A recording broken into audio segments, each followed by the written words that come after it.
Hi, HR Nation. It's Chris Rainey. Welcome to HR Leaders, the show where we interview today's most successful and innovative HR practitioners 5 days a week.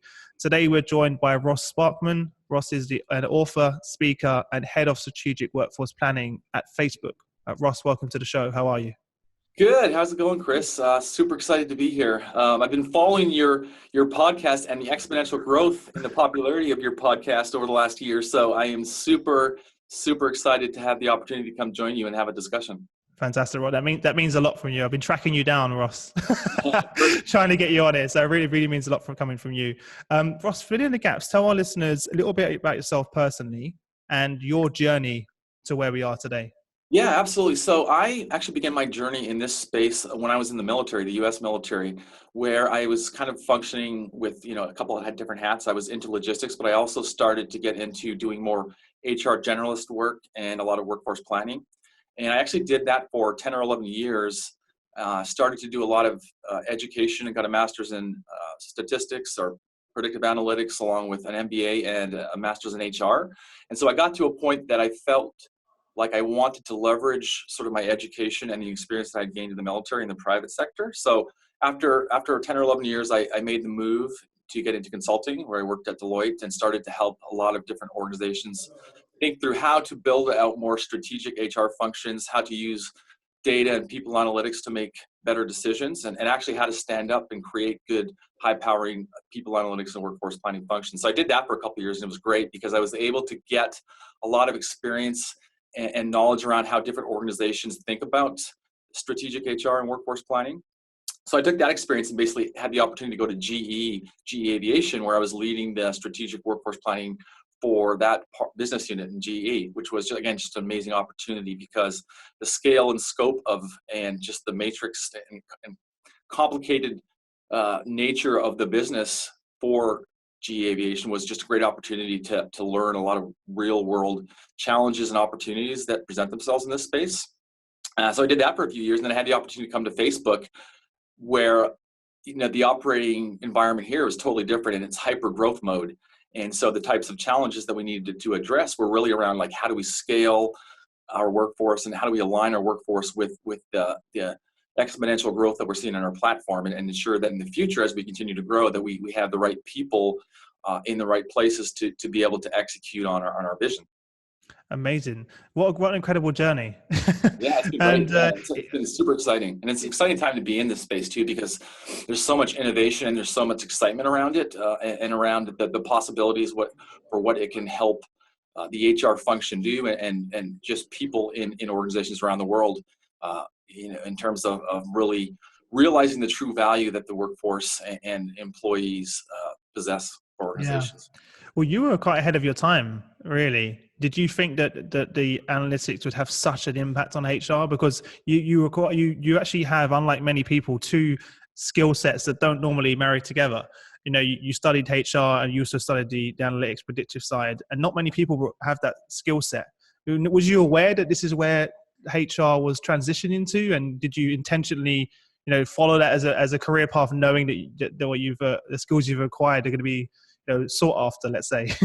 Yeah, I think that when I was working on my MBA, and when I was doing a lot of case studies and starting to think about what I wanted to do after the military and how I wanted to leverage my experience, I did start to realize that there was a big opportunity here that had been largely untapped. And so I kind of shifted to learning more about really sophisticated types of analytics and figuring out how to best position my kind of value proposition in terms of those analytical skills and sort of that knowledge of the HR space and sort of org design and a lot of that work. So I just jumped on the opportunity. It was exciting to me also. I think you had mentioned to me before we started the podcast here about how excited you are about your job and it doesn't feel like work for you. It was sort of a similar situation for me. It was just really exciting. And once I started to get into it, I really just couldn't stop. Tell us more about the book you've just launched, Strategic Workforce Planning. What was the inspiration behind writing the book? Yeah, great question. So this is interesting. I had been poking around and started writing this book actually several years ago, and I had not really committed myself to writing it. And it was the idea was really I just wanted to put some words on paper and just kind of go with it. I have this annual. It's an interesting story. I have this annual sort of custom that I that I do every year where I drive up to Canada. I'm from Canada originally, and I drive up to Canada every year. It's a 2 to 3 day drive. And I do it over the holidays, and I kind of think about this, the prior years, how it worked out, things that went well, things that didn't go well. And I start to plan out my goals for the next year. And in 2016, the end of 2016, I was thinking about my goals, and I decided that I really wanted to get this book over the finish line. And so I committed to making it a goal for 2017 to finish the book. And so that was one of my goals. I got home and I wrote it down on my whiteboard and was looking at it, every day. And lo and behold, I got an email from Kogan Page Publishing, asking if I wanted to write a book on strategic workforce planning. No way. And have it published. That's, I think, verbatim exactly what I said. And I said, wow. Oh, really? yes, I do. And so that kind of gave me the motivation to get it over the finish line. And my intent with the book was really to help demystify what strategic workforce planning is for a lot of people, and to help them gain more insight into a lot of the different types of questions that can be answered through organizational challenges that pose questions that strategic workforce planning can help to answer. So I really wanted to provide a lot of leaders, whether they're new to this space, whether they're HR practitioners, or whether they're business leaders, with some sort of a toolkit for them to think about how they could potentially approach different types of problems in different ways than they might have in the past. So that was one of the things that I really wanted to get out there. I also wanted to really be able to articulate and provide the readers with some frameworks, and specific frameworks for how to approach some of those same challenges.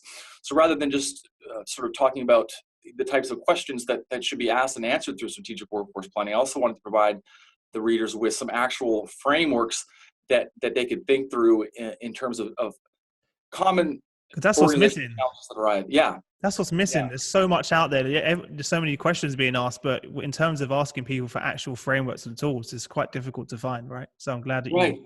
Absolutely. And then finally, I really wanted to start helping a lot of these leaders think about the power of data and how they can use data and analytics to support a lot of the decisions that are involved in overcoming these challenges and really executing on some of these opportunities. So there's so many, especially I'm talking from the HR generalist point of view, there's so much noise at the moment. They're hearing all of these different things, and there's about 1,000 different names for HR analytics, people analytics, workforce HR data. It's a bit of a minefield for a HR leader right now, and they really struggle. And I hear this all the time on the podcast and in my conversations day to day. When you think about HR analytics, workforce planning, what does it mean to you? Yeah, that's a really great question. So I think the term workforce planning and HR analytics or people analytics or workforce analytics are definitely synonymous. I think that there are nuances in between the two, and the way that I think about the relationship between we'll call it HR analytics and workforce planning is that strategic workforce planning differentiates itself from just regular planning in that it uses data to inform decisions that will help to optimize future outcomes. Okay, so what I mean by that is, if I was an HR leader and I didn't have any data to back up the assumptions or the decisions that I make, I'm really just kind of making sort of arbitrary decisions. There's nothing strategic about it. It's more guesswork. When, however, I include data and sophisticated analyses to inform decisions, it reduces the amount of uncertainty that exists in terms of decisions that I might make. So you really do become more strategic now. And I'm not advocating just making decisions solely based on data. I'm more saying if I have an assumption that I think is right or wrong, if I have a hypothesis, before I act on that, before I make a decision on that hypothesis, let me look and see what the data tell me. Does that support what I was thinking or not? And if it doesn't, do I need to reconsider the decision I was going to make? So I think it's really a decision-making tool for leaders to execute. And if you think about the enterprise and where a lot of the costs that organizations take on, they come from the people, they come from the workforce. And so, if we're making really, really big decisions around the workforce, we should be applying the same amount of analytical rigor and decision-making criteria that we would for other parts of the business. Say if we were going to launch a new product, we obviously do, try to understand different market segments, our customers, et cetera. We do data to do that. So it should be the same with all the decisions we make with our people, which is why we use people analytics.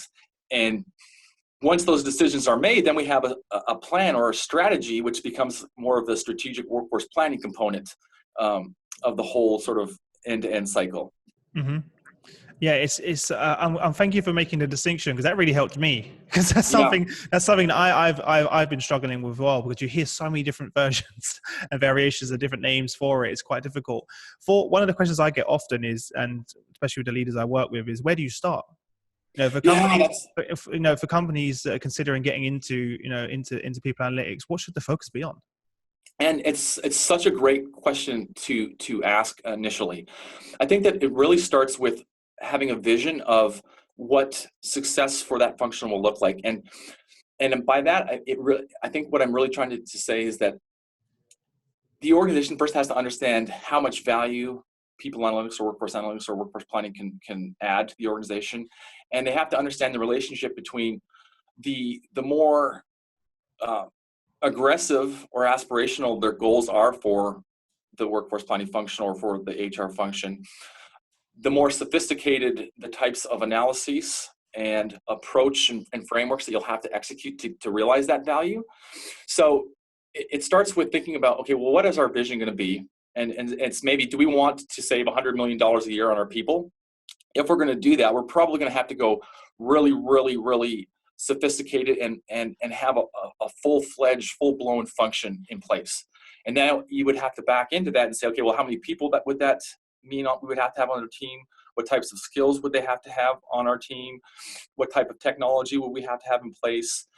Should we have a centralized or a decentralized structure in the team? So being able to understand what you hope to achieve and really making it clear with that, then helps you to sort of prioritize how you would go about setting up a team like that. If it's just to get some basic information on the workforce, well, maybe you only need one person that's doing some basic reporting. And then maybe 5 years later, you start to get more aspirational, or 2 years later, and you want to start to stand up some different types of dashboards and some more self-service. Okay, well, that's another level. And then if you want to start to get into predictive analytics, which can help you to start making decisions that help mitigate risk and potentially save more money, well, then we need to go to one more level of maturity. So having that vision of what the impact that the organization hopes to achieve through this function is probably the first place to start. And then essentially working your way backwards. And you're working your way backwards based on that vision. So if you want to go really, really big, okay, but now let's think about, what does that actually mean then? If we want to go big and if we really want to realize the value, then we're probably going to have a bigger team, which is going to cost more. Yeah. We're going to have really more robust processes in place. And then so maybe what happens is there has to be a couple iterations where you realize, well, maybe that's too ambitious, too aspirational. We have to start a little bit simpler. But going through that activity really helps to kind of flesh that out. Mm-hmm.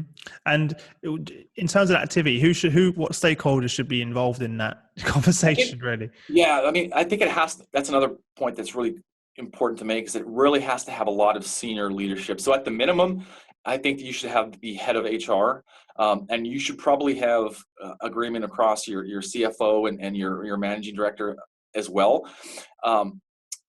So if you are going to make that commitment, at the minimum, you should have a vision that is fully bought in by some of these senior leaders. Mm-hmm. If not, you tend to get into situations where silos are developed, or you don't have the support that you need, or you don't get the roadblocks removed that you need, or you're going to have a lot more issues and challenges with change management. Uphill battle from there onwards. Yeah, it seems that when people get past that step, and I'm hearing this within our virtual series, is the next challenge they then face is the quality of the data. Yeah. Do they have? Is there any advice you could share on that? Because I think a lot of leaders, they get this, they get the buy-in, they get the approval, and then they jump in and they realize, oh my God, getting access to data throughout the organization, the quality of data to get back, and then it seems to be a bit of a nightmare within many organizations. Is there any advice you can? Yeah, I'm glad that you brought this up, because I think that this is something that I've definitely seen with pretty much every organization that I've been involved with regards to people analytics and quality of the data. I think that it definitely makes sense to do some sort of an inventory around what data exists, the quality of that data, and the language that's used to describe that data. And where we start to see challenges, I think it's important that we kind of differentiate a few different concepts with data quality. As I see it, there's a couple of different mistakes or challenges that end up making themselves really clear. Or there's a couple of challenges that really come to the front line with regards to data that I've seen consistently. The first is that the actual consistency of the inputs of data into systems can sometimes be inconsistent. And so for data to be useful, it has to be entered consistently over time. Mm-hmm. If it's not, then we start to have missing observations. So that's one key point. Then there is the accuracy of the data that's being input. Are the inputs of the data incorrect, which obviously leads to erroneous results or outputs. And then finally is the definitions of the data, right? Are definitions that are used to describe the data consistent? Do people understand those definitions? And are they using them in the same context across the organization? So the first two really are more sort of system sort of issues, where historically as HR functions have grown and HRIS systems have evolved, they haven't been well kept. And so this is where you might have to go and do a full, sort of inventory and cleanup, right? What are the erroneous fields, which are the data that are missing observations, et cetera, and go back and actually have to fix those. And then the final piece is really just getting consensus on the definitions and the methodology that's used to describe data in the systems. And this is another big challenge because, what might be attrition to one person might not be attrition to somebody else, or as the way they've defined it.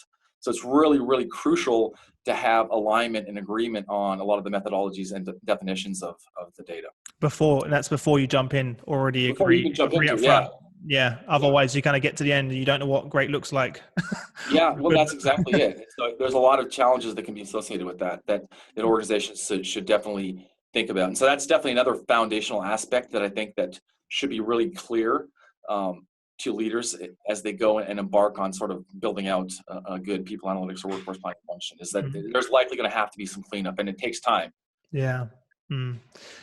So you mentioned this briefly earlier in terms of, depending on what results you need, depends on how much work you need to put into it and the resources. But I'm wondering, in terms of what skills are now required to, what should the team look like? What skills are required to effectively do workforce planning, people analytics? What skills do people need? That's a great question. And this is, again, why it's so important to ask that question on what the vision is, right? Yeah, because I knew that, yeah. You see how it works? Yeah, I can see how it works. Depending upon how aggressive you want to go, if you really want to get to a predictive state where you're really making predictions and trying to reduce the uncertainty in the operating environment, you have to do more sophisticated types of analysis, which require more sophisticated types of skills. So if you're doing just basic reporting, I think that it's important that you have somebody that works well with spreadsheets, that has some basic understanding of SQL, that has the ability to manipulate data, and has really strong, solid understanding of data warehousing and data systems. If you want to go up to a predictive space or really a more classical statistical inferential analysis state, you need people with obviously the ability to perform statistical analyses, that have the ability to program in R and other languages, coding languages, that have the ability to ask the right questions around what types of relationships might exist in the business and the data, that are naturally curious, that have good skills around data visualization, and then are able to communicate and articulate to leaders the output of a lot of analyses. So you can see that those type of skills are much more sophisticated or complex than sort of basic reporting. And there's obviously a whole maturity curve and a spectrum around what you would expect from those types of skills in terms of the quality of outputs. Do you think that you should separate the person? Because another challenge I see is that the person actually delivering that data in a message that the board and the business can understand, that gap in communication and telling that story seems to be a big barrier. Do you think Yes. that the same people that are doing the technical skills also have the soft skills, or do you have someone else separately who's communicating the work from the team to the business as a business partner? Yeah. So I'm just that's a great wondering, question. because some people I've seen putting the technical skills who are putting in a director leadership position, who don't necessarily have the soft skills to be able to communicate that to the organization. Is that something you found? I absolutely do find that. And I think that in an ideal world, they would have both those skills, but the reality is there's Yeah, very few people that do. exactly. So actually at Facebook, we do have a role that's called an analytics business partner that performs that exact, Oh, really? Okay. yes, exactly what they do. And so we have our kind of deep quants who do a lot of the deep statistical work, and they still present to our stakeholders and as such also. But we have these kind of analytics business partners that really kind of are the individuals that go out and really present the data and visualize it in such a way that it's easier for these senior leaders to understand and draw conclusions from. Fantastic. Can you share some of the frameworks that you talk about in the book with us? Yeah. Yeah, that would be fantastic. I'm fascinated to get an insight. Yeah, I mean, there's a lot of different frameworks, obviously, that I talk about. One of the really interesting things that I think is potentially really impactful for business leaders and workforce planning leaders is to get to a point where they're doing skill-based workforce planning. And skill-based workforce planning is important because it takes into account some of the skills that might be required in the future that are not currently in the organization today. And it also allows organizations to identify which skills they're lacking in today that they need, and in turn need to either purchase on the external labor market or train and build within the organization. And so I think I call this going through a skills inventory. And the idea here would be that there's two components to it. You would have leaders going out and identifying for their team, maybe we have 5 people on this team, the top 5 skills that are required for employees on this team or team members. Okay. And they would go and they would look at each employee and on a scale of 1 to 5 rank how proficient they are at each of those skills. So maybe one of those skills was communication, and all 5 of these people, maybe they scored a 3 on communication.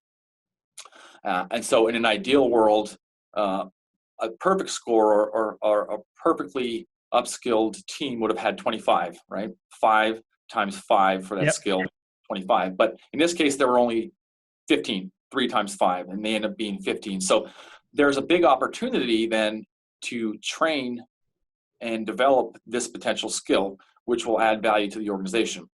Now, there's a big debate around, is it practical to go out, or is it going to be useful or accurate if just the manager ranks the skills? So I also recommend having employees go out and rank their skills as well, and take the average between what the manager and the employee comes back with to kind of guide that discussion. And then what you would do then is for each team, for each skill, you aggregate these all up for an organization, and you can quickly get an assessment of, what percentage of fully competent, fully skilled does this part of the organization come out in terms of that particular skill. So, maybe 100 would be a perfect world for communication, and the organization is only at a 60% fully skilled. So you would want to go after that training or potentially develop and bring in individuals that might be able to fill that gap. So that's what the challenge with that one is, obviously, though, that it takes time. Yeah, I was going to ask you, how do companies go about doing that in terms of, like, is there software involved, or is there current tools that already exist in most teams that they can use to achieve that? That's something that I've had to go and develop some customized tools. Candidly, I've used spreadsheets in the past to do that. Yeah, but it really is worth the effort, because the insight that you gain from that really, really, really helps you to target, where you need to develop different types of employees with these different types of skills in the future. And the idea is also that you should always be thinking through the lens of what's happening today versus what's happening in the future. So if you see that those skills, that communication skill, is not going to be a skill that you require as much in the future, maybe you don't need to worry about that one as much, right? Maybe it's okay you're being at sort of 60%. If it's something that's going to become more important, though, in the future, based on sort of the business drivers and the company's strategy, then it's something that you really do want to address almost immediately. That goes back to what you talk about in the book about prioritizing your learning and development. That's exactly what it talks about. Knowing where to do that. And by the way, you said it could be of interest. That's probably one of the biggest challenges that I hear from the leaders. Both, what talent do they need looking forward, that lens looking forward of, what talent are we going to need 6-12 months from now, and predicting that. And then also the people that are already in the organization, where can we upskill and where can we plug the gap? So very, very, very, very valuable. And the key to this really is, and just with one of the keys to just good strategic workforce planning and skills-based workforce planning is understanding the relationship between the key business drivers in the organization and skills and roles. So in other words, if I am a manufacturing company like GE that's manufacturing aircraft engines, I need to understand what the implications of us increasing production of our engines is going to be on the workforce, right? Like, what's the relationship? Obviously, the more engines we produce, probably the more engineers that we're going to need, or the more supply chain folks we're going to need. But really, really having a solid understanding of what that, and I mean a statistical understanding of what's the correlation between the number of engines we're producing and the number of people we need to produce those engines, to model out then in the future as our business model shifts to producing more engines. Maybe you can automatically scale it. We can scale it then, right? And it stands true to skills. And so now we're not just doing strategic workforce planning to do strategic workforce planning. It really does become strategic, and it becomes a function of the business model, right? So we're really aligning our people now and our future planning around the growth of the company, or the steady state of the company, or the retraction of the company. But it's aligned, so we know now that we're talking the same language, which is really, really critical to doing good, solid workforce planning. So is that where the predictive element comes in? That's when the predictive element comes in. That's why I was saying, people analytics and workforce planning are synonymous. To do that, obviously requires regression analysis and different types of more sophisticated statistics, which is why it's valuable to do. And it gives you a lot more insight than just merely guessing. Yeah.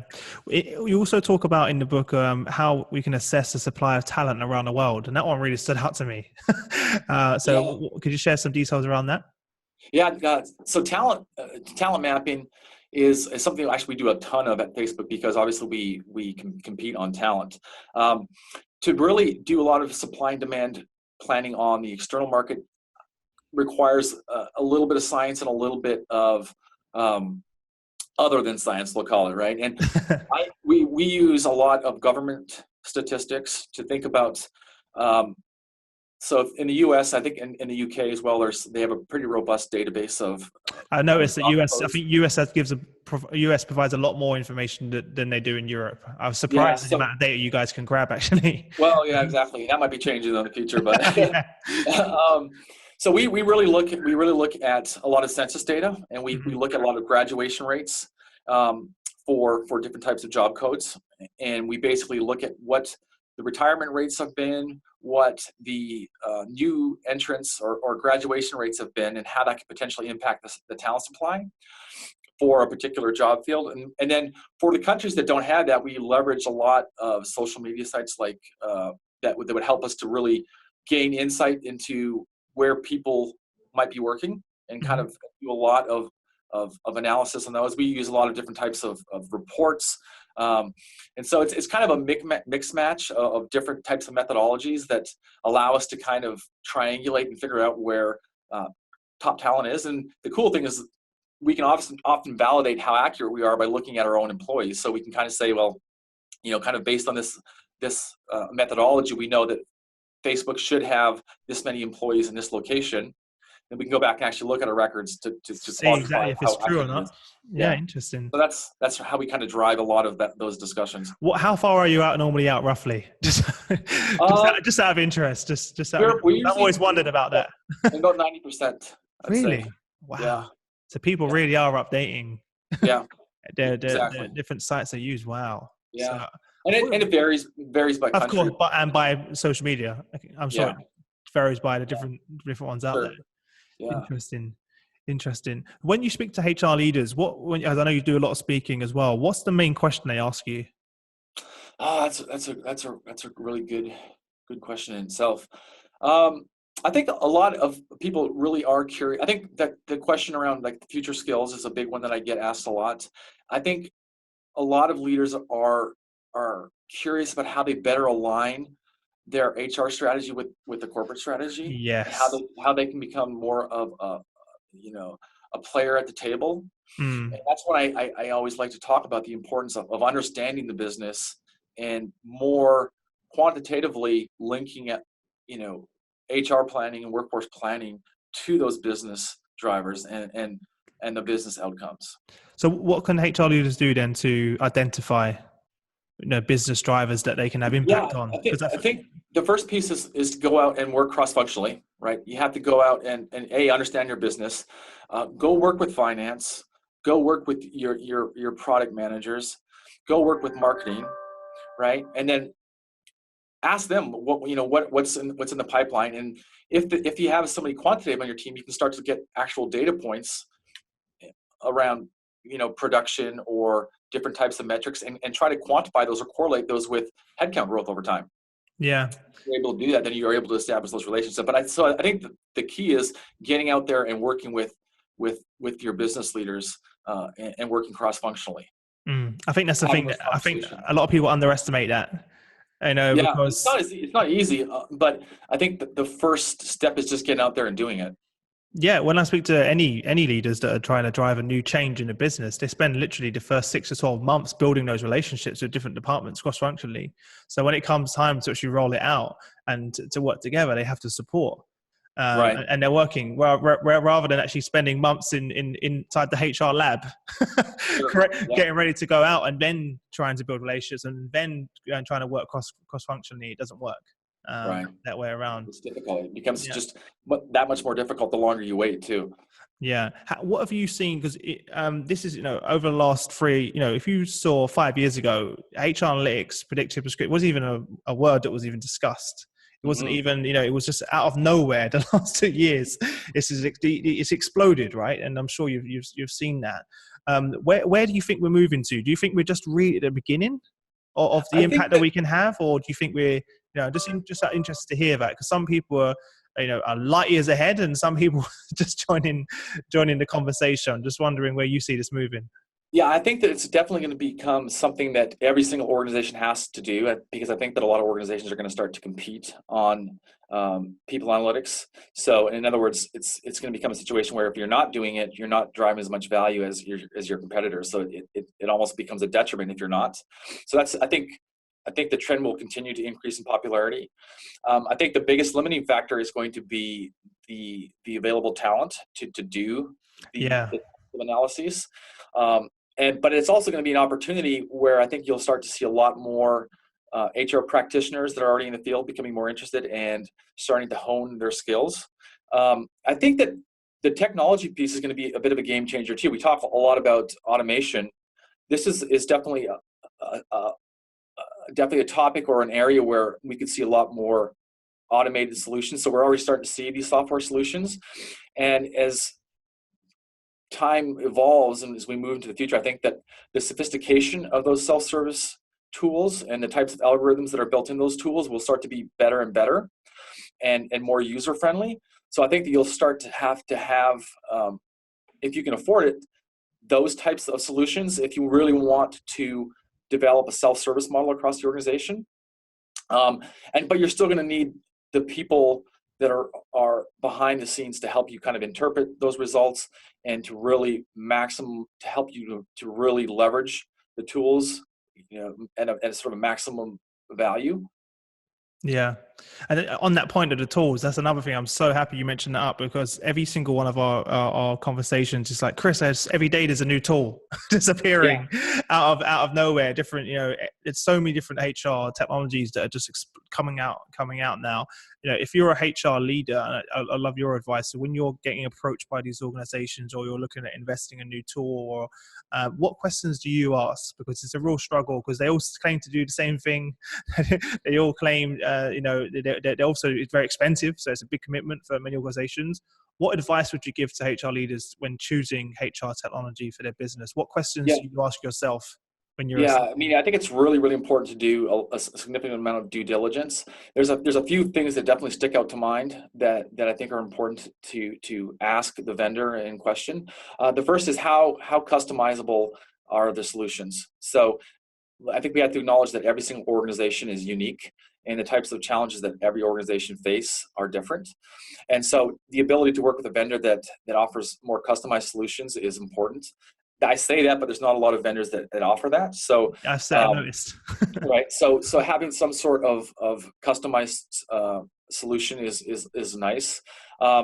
Usability is obviously very important. What is the UI on the tool? Is it something that somebody that doesn't have a lot of experience in people analytics or HR analytics can dive into and intuitively be able to navigate through?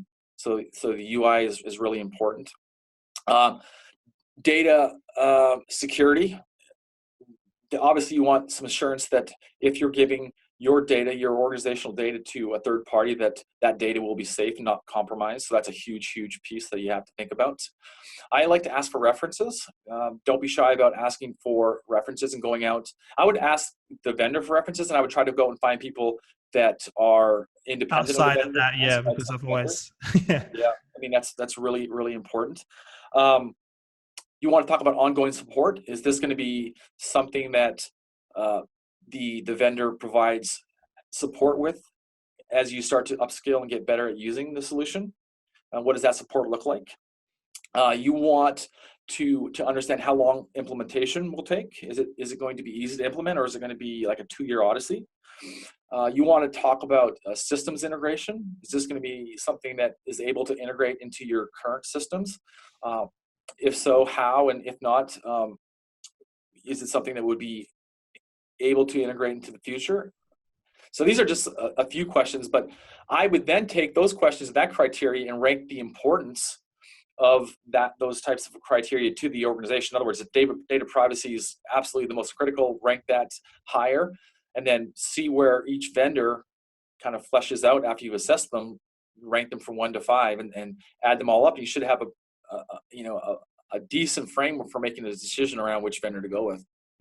Who else should we be bringing into this conversation? The company, are you bringing in IT? Are you bringing in, making sure that they fit within all of the other systems and tools? Because obviously it's an area which many HR leaders is sort of an unknown for them as well. So yeah. I would definitely bring in IT. I would bring in some potential users. So you have to ask yourself all the questions: who's going to be using the tool? Is this going to be something that's just owned by your people analytics team, and they're going to use the tool to then provide some consulting insights, or is it going to be truly a self-service tool that everyone in the organization uses? If it's the latter, then you want to ensure that people that would be using it are comfortable with it. So you would want to try to loop in a couple test cases where maybe HR VPs would be using the tool. And you definitely really want to bring in your IT to make sure that the solution meets all your InfoSec sort of criteria as well, and that it can integrate with some of your current systems. And then you want to do probably a cost benefit analysis, probably loop in finance, and I think kind of like the usual suspects. Yeah, because and I'm assuming that's all of that's so important as well when trying to sell that to the board. Yeah, absolutely. Going through all of those questions and doing due diligence and being able to really present a case study, but those are the questions they're probably going to be asked after, right? So, and yeah, this seems to be an ongoing struggle with a lot of the leaders I speak to, and there's so much. Even every day in my LinkedIn, I get messages saying, "Chris, I've just released a new app that does this for around analytics. Can I speak to your audience?" And every day. Yeah. There are a lot of different stuff. And I've seen that many of them do. It's just a different interface. So a lot of it's the same technology behind, but just with a new layer, a new interface over the top. That's kind of what I don't know much about it personally, but that's what I'm seeing when I ask the questions about what it does. And I was speaking with Dave Orrick on the show yesterday. He got a call So it was from someone saying, we've got a new app that basically you can predict your leadership success by your facial features. Crazy things that are coming out. I'm like, really? Yeah. So It's almost hard to keep up with them. That was an interesting one. I'd like to explore that one. I know, and Dave was like, "What if I make this face?" So it's pretty interesting, but it's definitely a minefield for a lot of leaders. Everyone's talking about AI as well, machine learning. Is this something you guys are playing with? Are there organizations that are having success with this at the moment? Yeah. So when I talk about like that, when I was talking about that sophistication level in terms of people analytics, and driving really predictive insights, really what we're talking about there is kind of machine learning. Yeah. And so it's just a more contemporary form of statistics that is, more black box. But we do a lot of different types of ML type modeling here, along with more classical statistics. And there are the use cases for ML and AI are pretty robust. Like there's a lot of different areas that organizations can potentially leverage this type of technology to really gain insight into the workforce. The challenge again though becomes the skills. There's not a lot of people with the background to be able to do it, which is why I think if a lot of these vendors and these solutions get to a point where they're able to develop algorithms that are useful at the same level that having an individual practitioner perform the analysis would be able to do. That's when it gets interesting. Yeah. But would you agree that a lot of these skills already exist in our companies? Some of them do, yeah. Because I see that Dawn, for example, over at Microsoft told me, Chris, she was grabbing people from finance. Yeah. Bringing him over. Just out of curiosity. One of the things that I definitely recommend if you are looking at people analytics function, the first place to look is in your organization. What type of skills exist outside of HR that have practitioners that might be looking for some sort of career change that absolutely do possess those skills. So, and a lot of organizations, you do have them. They're just in different parts of the organization that you might not have thought of. Yeah, I've seen that happening because I asked a lot of people, and many of the people that are in the team, they're like, "No, Chris, internally, they've came, and other people that are just starting and look constantly, immediately just go outside before even taking any time to look inside of their organization where these skills exist already." So, in terms of the book, it's been out for how long has it been out for now?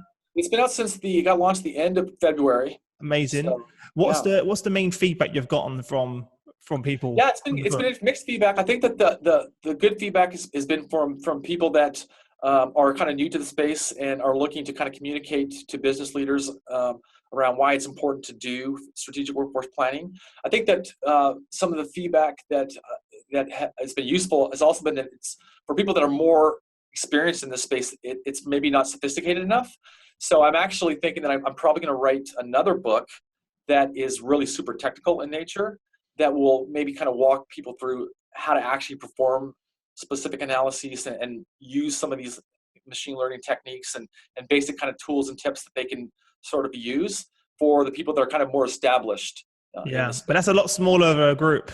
Yeah, it's a much smaller of a group. You've definitely got it right, because I can, based on what I've read and what we've discussed, I can already see that being a huge help to the 90% of our audience, and more than that, 99% of our audience. That I think you've released it at a perfect time to help. So everyone who's listening to the show, all of you guys, you've all been asking me these questions. Now you've got a book that you can go to from Ross that you can do. So I know you mentioned it at the beginning of the show, but what's the main takeaway that you want people to get from the book? I want them to understand how flexible and how many different types of challenges that strategic workforce planning can really help business leaders, HR leaders, and organizations address. Right? Mm-hmm. Like it's not just headcount planning, taking the budget and allocating it across teams. That's what I call headcount planning. Strategic workforce planning could be called strategic HR.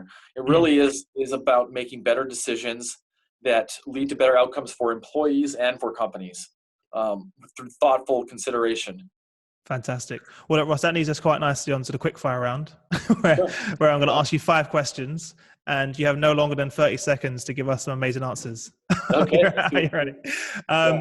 What was the number one thing that was holding you back from becoming a leader in your field?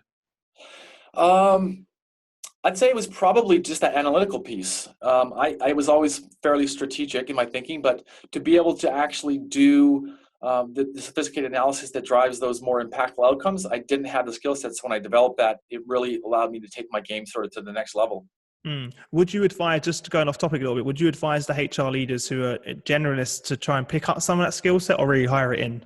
Because that's something, the battle at the moment that I'm seeing. I think that it's always useful for leaders to get more analytical if possible. I know that they have to get super sophisticated, but I would recommend getting some basic understanding of statistics and how to interpret like a p-value as being something that would be very useful. Okay, great. What's the best piece of business advice you've ever received?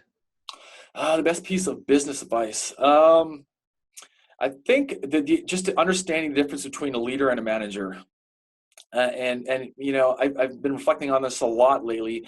A manager is somebody that organizes and executes on a lot of administrative tasks, and a mission where a leader really truly inspires. And so good leadership is so crucial. And even in this space, it's so crucial, really being able to inspire people to gain sort of a shared vision and to make things happen. It's probably the best business advice I've got, just understanding differentiation. Fantastic. Early in my career when I was a manager, I wish I knew that distinction. Right. I think we've all kind of learned that the hard way. Yeah, definitely. What's one book you'd recommend to our audience? Why? Obviously, aside from your own, which will be linked in the description, are there any other books that you'd recommend to our listeners to help them on their journey? Oh, yeah. You can say more than one. Yeah. Wow. Probably The Power of People is another good one. It's just been released recently. That's a really good book too. Yeah. Okay, fantastic. I'll link that in the description. Yeah. Could you share some internet resources that you use to keep up to date with current events and in your area, both in your space, but also, to network with your peers? What does your desktop consist of when you're online? That's a really good question. So there's a bunch of really good LinkedIn groups out there. To be perfectly honest, I have to give a shout out to David Green.